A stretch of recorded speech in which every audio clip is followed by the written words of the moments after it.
Hello everyone, my name's Joe, back here with my 2014 Mustang GT track pack. Now I've done an intro video on the track pack before and everything that comes on the track pack, not to be confused with the performance package, which is 2015 and up. The track package is basically a poor man's Boss 302, and what that comes with is a larger radiator from the Boss 302, oil cooler from the Boss 302, which is basically, if you go underneath your car, connected to the block is your oil filter. What would be connected to that would be your oil cooler, and then your filter goes onto the oil cooler. So that's from the 302. Also, one of the tall tale signs is your oil cap. We'll say 550, 5W50. And that is the oil recommended for the track pack because they're figuring you're going to track this car, and most people will with the track pack. And it's also got the rear end from the Boss 302, the Torsen differential 373 gears.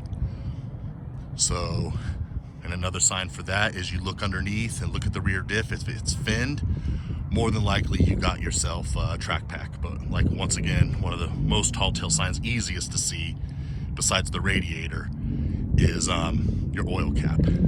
Some people get confused. They'll see the Brembo brakes up front and automatically assume that they have a track pack. There's many different packages that came out with the GT, and there was a Brembo package by itself with no track pack 302 goodies in it. It was just the Brembo package. And why Ford decided to only put the Brembos up front, I don't know. Still has plenty of bite, but you have these nice Brembos up front and just your regular standard brakes in the back, but still has plenty of stopping power. So anyways, that out of the way, like I said, I've done an intro before, but now I'm pretty much going to go over everything that was I've added on since I've had the car, because cosmetically I'm done. So now comes the power mods, because you don't want to add too much cosmetically, otherwise it starts kind of looking a little tacky, or as the kids are saying, ricerish, which you can make a Mustang look ricerish. That's not just a tuner scene thing. So we'll go ahead and start here at the back. So when I got the car, it had the GT 500 rear valance on it already, but it had single tip exhaust. I went ahead and added the quad tips.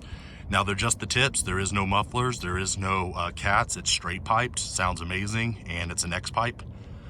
But yeah, with the S197s, moreover, the 13 and the 14, they look like they just go on here. So I wanted to go with that look. And with the tips, it is just cosmetic, because it doesn't really do anything to performance, just looks good. The X pipe and straight pipe does. Loud as hell, so you know, if you have neighbors or you live in a townhome, it's pretty hard to leave at night without someone knowing. Another add-on that I just recently did is the RTR deck lid right here. You do have to do a little bit of cutting, but it only took about 10 minutes to cut that and, you know, get the holes all nice and patched up so they don't rust. Then it just pretty much sticks on with double-sided stick tape. And I went ahead, and since I've seen a lot of those rolling around by themselves, I went ahead and added the 5.0 on the back just to kind of do my little touch, because even though you're doing everything a lot of people have done, whether it be murdered out or something, you kind of want to stand apart a little bit, and that was my way of standing apart a little bit. Added the LED third brake light, GT 500 wing. I think they just look perfect on here. Has a little gurney flap right there, but got it pre-painted from American Muscle.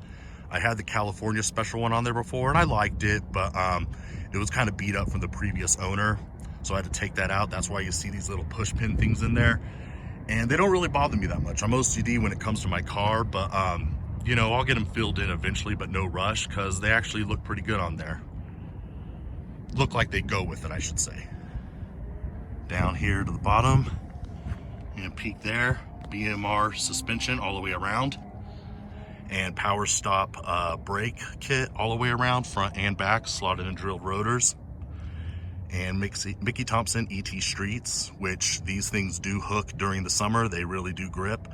In the winter, not so much, because they're a very temperature sensitive tire. Basically, if it's cold, it's going to be like an ice puck on the street. And I went ahead and decided to do the Eleanor style side scoops for the quarter panel window.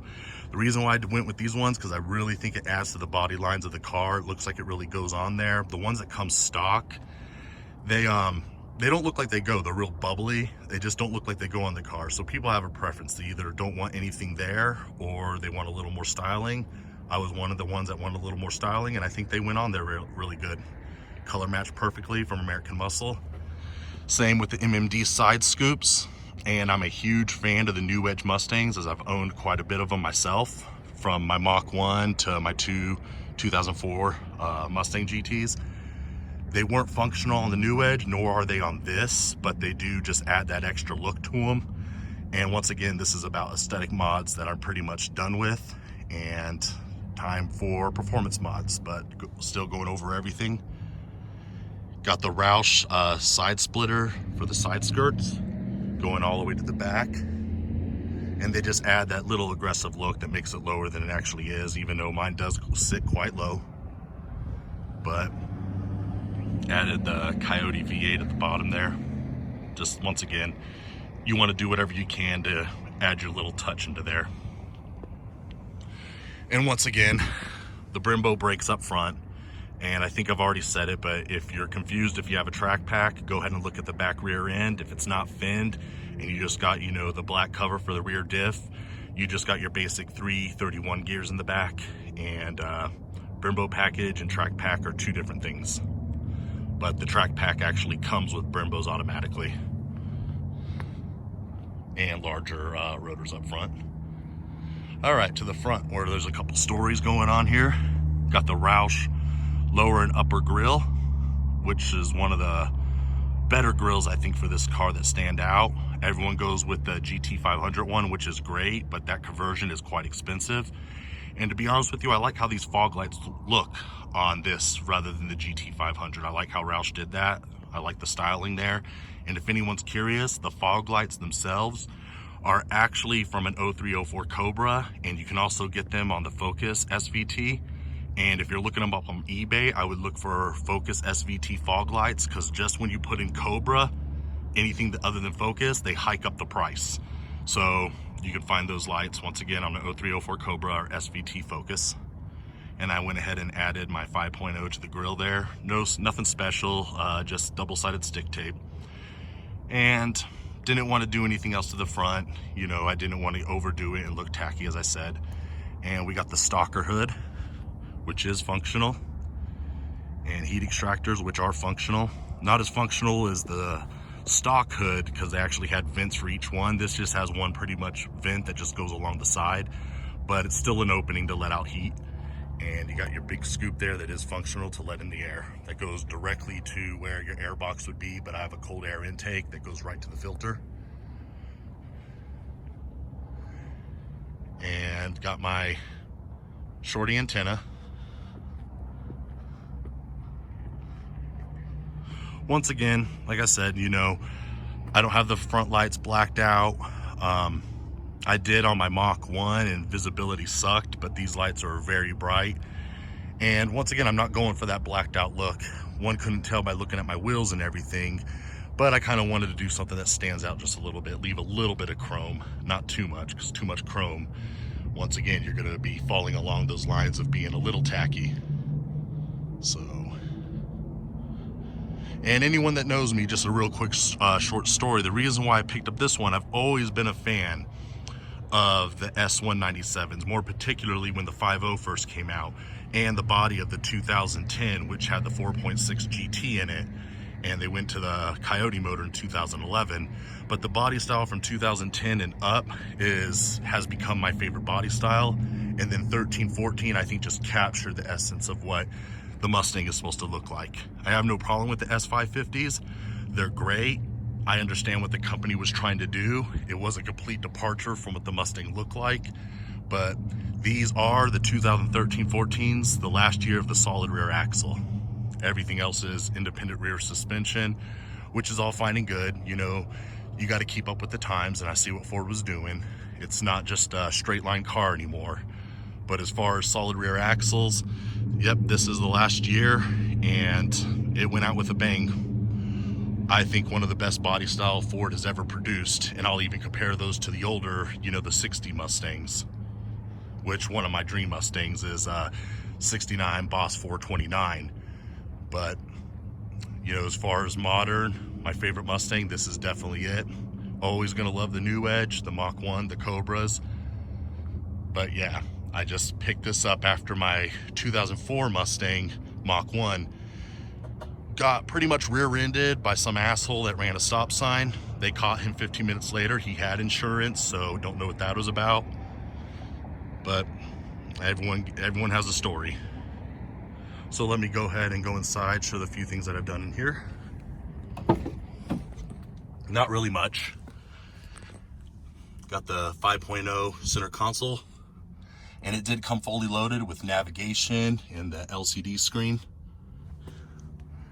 And I did add the LED dome lights and all that, but this is pretty much optioned out, all except for the glass roof and the Recaro seats, which I would love to find, but I'm not going to pay $1,200 for them. So anyone knows where I can find those for the cheap, go ahead and leave something in the comments. I would love to hear from you. And let's go into the engine bay. Oh, and also something that seems to be hard to find, the 5.0 in the font that is 2011 and up, which means like that. If anyone knows where those floor mats are at, if you can hit me up for those as well, I would really love to get my hands on those. They seem to be pretty rare nowadays.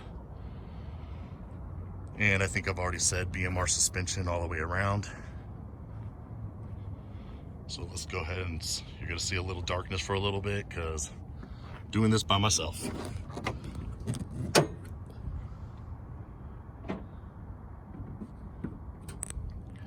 And there she is, the heart of the beast, the Coyote Motor. In the sun it looks orange, but it's actually red and black. Had those painted locally in town. PMAS cold air intake, which all the reviews I've seen, and there's a reason why there's reviews. You look at, you know, the greater number, and it is one of the better cold air intakes out there. This is the non-tuned one, but still, like anything, you're gonna benefit from a tune. It's just gonna add that little extra to it. So, but like I said, just had these painted locally in town. I do want to go with forced induction, but I'm gonna go with the centrifugal. I do like, you know, the Roots and the twin screw top mount ones. Get a lot of heat soak with those, but I'm going with the centrifugal for a couple reasons. One of the first being, I want to keep my engine cover, and with the centrifugals, you can actually keep that. You have to cut a little on some of them, but the Pro Charger, Vortex, Paxton, they actually rest right along here in the front where the cold air intake's at, and you can actually keep your engine cover. So aesthetically, you can have that, and I paid money for that. I don't want to sit there and just take it right off and have it hang on the wall. So that's one of my reasons. And I'm not looking for crazy power. Like I said, this is my weekend warrior. It is winter right now, so the only reason I'm out right now is it's actually pretty nice here in Colorado Springs. So anyways, a real quick look around.